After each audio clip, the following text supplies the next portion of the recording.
Welcome to my YouTube channel, Love Sweet Life. Ngayon guys, pupuntahan natin ang isang kilalang resort which is located sa Cabuyao, Laguna, ang Kasili Resort Club. So, ngayon guys, dito tayo pupunta. So, may parking area provided. So, malaki naman yung space nila. This is very, sabihin natin, pag ang trip mo is nature or magti-team building kayo, magkakaroon ng different events, this is one of the highly recommended place na pwedeng-pwede nyong puntahan at bisitahin. So, malaki yung area niya, kagaya ng sinabi ko kanina guys. This is situated, malapit din ito actually sa may Santa Rosa. Tanaw mo din ang part ng Tagaytay wherein makaka-experience ka ng cool breeze coming from Tagaytay, di ba? 2-in-1 na yan. So, pagpasok natin, ito yung ating mga view na makikita. May mga pavement towards sa iba't ibang mga facilities na ino-offer nila. So, maganda yung area guys. Medyo modernized to compared to other resort. At balita ko, meron silang iba't ibang mga amenities dito. Meron silang bar, meron silang pool na ngayon ay makikita natin. So, baba lang tayo sa side na to. So, yan.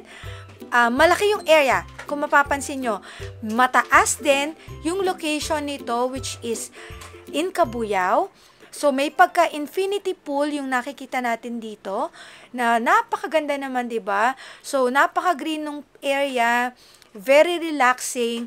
May pagka-zen ng effect nitong kanilang swimming pool.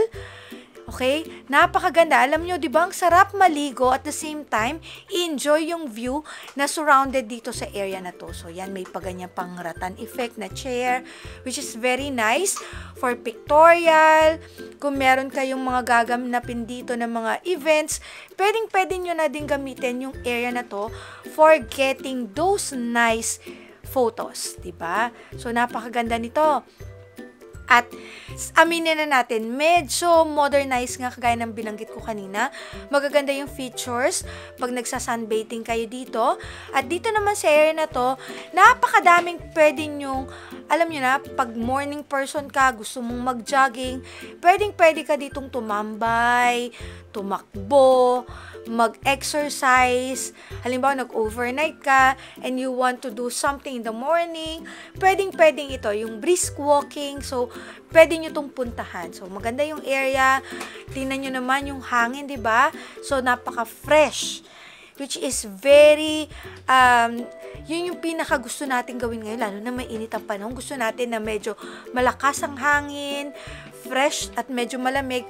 Actually, dahil mataas ang place nito, is makakaramdam tayo ng mas cooler yung hangin na mararamdaman natin compared dun pag nasa kabayanan tayo. So, akyat tayo dito sa portion na to. Tingnan nyo, diba? Ang gaganda, may mga pine trees, iba't ibang mga puno, which is nagbibigay ng effect. So, ipasyal ko kayo ng kaunti, guys, dito sa loob ng isa sa kanilang mga hotel. May safety deposit box dyan, which is nice. Kung meron kayong mga valuables, provided na rin din nila yung mga electric kettles, yung mga utensils, may mini ref din. So, kung may dala-dala kayo guys na mga inumin, gusto nyo palamigin, pwede nyo yung gamitin yon. So, ito yung mga dormitories na tinatawag nila. So, yan, part of the hotel. Maganda naman, malakas ang aircon, malamig sa gabi, which is very nice, lalo na pag naiinitan kayo. So, ito yung pathway nila. Ilan din yung mga rooms na nandoon. So, I hope you like this vlog and please do not forget to like, share, and subscribe to my YouTube channel, Love Sweet Life. Thank you and God bless!